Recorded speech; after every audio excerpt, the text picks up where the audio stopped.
State کا بہت pressure تھا ایجنسیز کے اوپر کہ اس کیس کو جلد سے جلد نمٹایا جائے، کیونکہ ظاہر امریکن پریزیڈنٹ نے براہ راست مشرف صاحب سے بات کی تھی اور امریکن سیکریٹری آف اسٹیٹ وغیرہ ان کا مسلسل وہ رہتا تھا.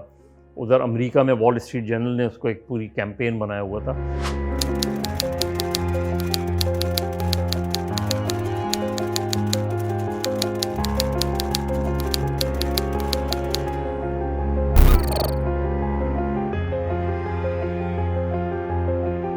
جنگ اخبار کے بیک پیج پہ بالکل ایک چھوٹی سی خبر چھپی تھی کہ ایک غیر ملکی صحافی لاپتہ.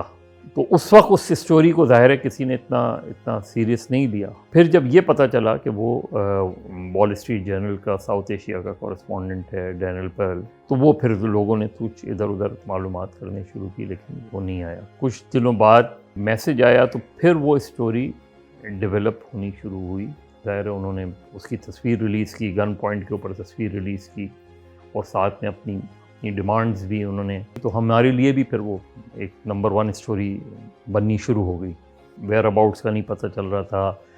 انہوں نے تھریٹس کی تھی کہ ہم مار دیں گے. پھر کچھ عرصے بعد اس کی ویڈیو جو ہے وہ غالباً کوئی امریکن قونصلیٹ ڈراپ کی گئی اس میں، جس میں اس کی مرڈر کی وہ. لیکن اس سے پہلے، اس کی ویڈیو ڈراپ ہونے سے پہلے جو ہے وہ اوپر امریکن پریزیڈنٹ کا، پوری امریکن ایڈمنسٹریشن کا، جنرل مشرف پہ بہت زیادہ پریشر تھا. جنرل مشرف نے اپنی لوکل ایجنسیز کو مجھے ہر صورت میں جو ہے وہ بندہ چاہیے. جب شیخ عمر پکڑا گیا، کچھ کا خیال ہے کہ اس نے سرنڈر کیا، کچھ کا خیال ہے کہ ایک ارینجمنٹ ہوا تھا جس کے تحت اس کو، لیکن ان اینی وے جب اس نے پہلی مرتبہ اسے یہیں انسداد دہشت گردی کی عدالت اینٹی ٹیررزم کورٹ میں پیش کیا، تو اس کا ایک اسٹیٹمنٹ جو ہے عدالت میں جو اس نے دیا، جو اس کو کوٹ کیا اے پی نے، وہ خود بعد میں جا کے شیخ عمر نے اسے ڈینائی کیا کہ میں نے ایسی نہیں بات کی تھی. لیکن اینی وے اس وقت جب اس نے کہا تو وہ اسٹیٹمنٹ تھا کہ as far as I know Pearl is dead. اس اسٹوری سے پھر ایک دم جو ہے ایک بڑا ہنگامہ کھڑا ہو گیا پوری دنیا میں. جب ویڈیو ملی تو پھر تو ظاہر ہے ایک پاکستان کی صحافتی تاریخ میں یہ پہلا واقعہ تھا کہ کسی کی گردن جو ہے وہ کاٹ دی اس جرنلسٹ وغیرہ کی. اس وقت جب شیخ عمر اریسٹ ہوا تھا، شیخ عمر سے پہلے 3 لڑکے اور وہ کراچی سے اریسٹ ہوئے تھے. اس میں ایک فہد نسیم تھا، ایک سلمان ثاقب تھا، اور ایک اور کوئی تھا، اس وقت مجھے نام رجسٹر نہیں ہو رہا، لیکن وہ کسی پولیس والے کا رشتہ دار وغیرہ تھا. وہ لوگ چونکہ انٹرنیٹ پہ کام کرتے تھے، ان کو انٹرنیٹ کنیکشن سے اس میں، اور اس پہ جو ہے وہ یہاں جو CPLC ہے اس نے بہت کام اس کے اوپر کیا تھا، اس کے سارے اوپر. اور وہ پورا انہوں نے ایک مرتبہ وہ میپ بھی دکھایا تھا کہ کس طریقے سے ٹیلی فون کالز وغیرہ جو ہے ٹریس کر کے وہ پہنچے تھے شیخ عمر تک. پھر اس میں اس سے کنیکٹڈ بہت سے لوگ پکڑے گئے. سارے لوگوں کو تو پروسیکیوٹ نہیں کیا گیا، کچھ لوگوں کو چھوڑ دیا گیا، کچھ لوگ جو ہے وہ رہے.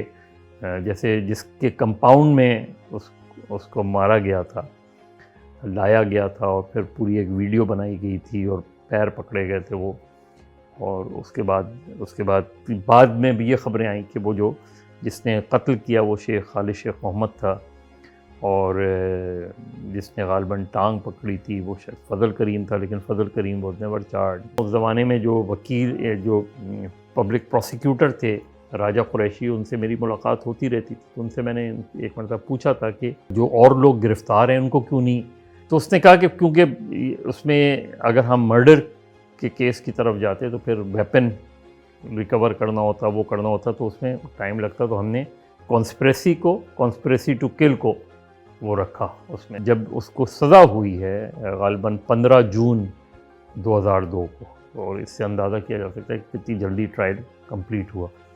یعنی فروری کے اینڈ یا مارچ میں اس کا وہ ہو گیا تھا، اور پھر ٹرائل جلدی سے اینٹی ٹیررزم کورٹ میں حیدرآباد میں یہاں بھی کراچی سینٹرل جیل میں ٹرائل ہوتا تھا، پھر حیدرآباد سینٹرل جیل شفٹ کر دیا گیا. سیکیورٹی وغیرہ کے معاملات تھے. تو جس دن اس کو سزا سنائی کی تھی، تو وہ جو سزا والی خبر تھی وہ میں نے بریک کی تھی. پھر انہوں نے ہائی کورٹ وغیرہ میں، تو ہائی کورٹ میں جب اپیل ہوئی، یعنی فیصلہ تو 15 جون 2002 کو ہو گیا تھا، سزائے شیخ عمر کو سزائے موت اور باقیوں کو مختلف سزائیں. لیکن پھر ہائی کورٹ میں جب اپیل ہوئی تو وہ اپیل پھر سالوں چلتی رہی.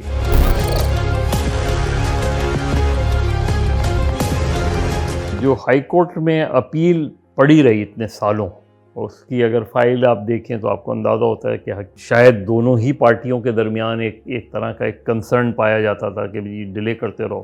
2002 سے آپ تصور کر لیں کہ 15 16 17 سال جو اینٹی ٹیررزم لاء کے تحت جو ہے وہ مہینوں میں فیصلہ ہونا چاہیے تھا، اس کو اتنے سال لگے. تو اس میں انٹرسٹ ختم ہو گیا تھا.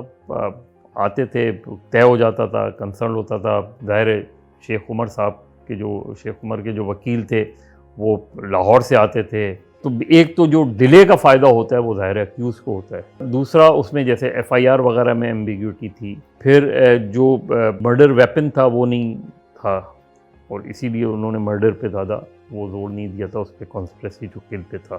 جو لیپ ٹاپ وغیرہ تھا اس کی بھی کانفلکٹ رہا کہ لیپ ٹاپ کب ریکور ہوا، وہ یہ ہوا. تو ڈیٹس وغیرہ میں کنفیوژن نظر آیا، ایمبیگوٹی نظر آئی، اور شاید اس کا ہی فائدہ انہوں نے الٹیمیٹلی اکیوز کو دیا. سب سے زیادہ جو فلا مجھے نظر آتا ہے وہ یہ کہ ایک تو یہ کہ انہوں نے جو باقی لوگ گرفتار ہوئے تھے ان کو اس میں شامل نہیں کیا گیا، جو شاید اگر شامل کیا جاتا تو کیس زیادہ اسٹرانگ بن سکتا تھا، کیونکہ ان کا کہیں نہ کہیں کنیکشن ملتا تھا.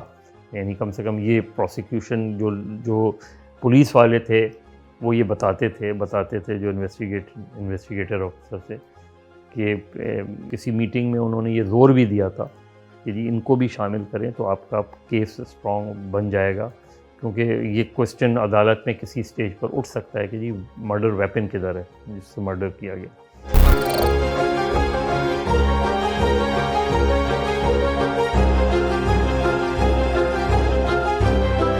ان کا نام سب سے پہلے تو وہ جو انڈین پلین ہائی جیک ہوا تھا اس میں نام آیا تھا.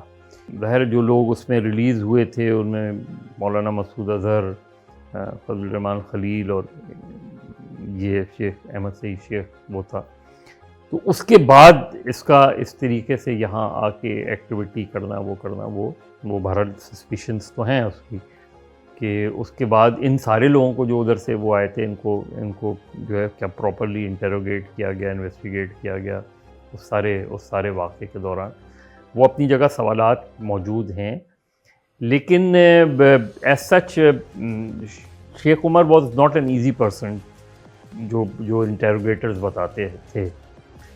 یعنی اس کو فزیکلی کچھ لوگوں نے جو انٹیروگیشن کے دوران ٹچ کرنے کی تو ان کا کہنا تھا کہ اس نے سختی سے کہا تھا کہ جو آپ نے مجھ سے پوچھنا پوچھیں بٹ ڈونٹ ٹچ می. وہ ایک اچھی انگریزی بولتا تھا، اچھی وہ تھا. ادروائز جو ہے وہ اس کے بعد جو اس نے جیل میں زندگی گزاری ہے وہ بالکل ایک الگ کہانی ہے کہ جیل میں پھر وہ ہو گیا. کچھ جیلرز کا خیال ہے کہ وہ بعض اوقات بہت فرسٹریٹڈ ہو جاتا تھا کہ جی جو کرنا ہے جلدی کرو، وہ کرو. کراچی میں بھی، حیدرآباد میں بھی وہ مسجد میں، جیل کی مسجد وغیرہ میں پیش امام کے طور پہ بھی وہ پیش ہوتا رہا. تو ایک ظاہر ہے جو ہے اس پورے عرصے میں جو اس کی مینٹل کنڈیشنز تھی وہ بھی ان جیلرز کے مطابق وہ بہت زیادہ اسٹیبل نہیں رہی. اس میں وہ جس طریقے سے شروع میں جو کانفیڈنس لیول تھا اس کا وہ کانفیڈنس لیول وہ نہیں ہوا. بیچ میں یہ واقعات بھی ہوئے کہ اس کے پریزن سیل سے کوئی 9 غیر ملکی سمز برآمد ہوئیں بیچ کے اندر. اس نے زرداری صاحب کو فون کر کے جو ہے والا واقعہ بھی بڑا مشہور ہے اس میں. تو وہ اس سے نظر یہ آتا ہے کہ وہ یعنی پچھلے چند سال میں کی بات نہیں، لیکن شروع میں وہ جیل میں سزا میں اس میں وہ ایک طریقے سے ریلیکس نظر آیا تھا اس پورے پروسیس کے دوران اس میں. تو وہ لگتا ہی ہے کہ وہ اس سے جو بھی اپنا اس کا بلیو ہے اس سے بڑا اسٹرانگلی وہ اسٹینڈ کر رہا تھا. لیکن پچھلے چند سالوں میں 4-5 سالوں میں جو وہاں کے جیلرز حیدرآباد کے اور کراچی کے بتاتے ہیں کہ وہ کافی ڈسٹرب تھا.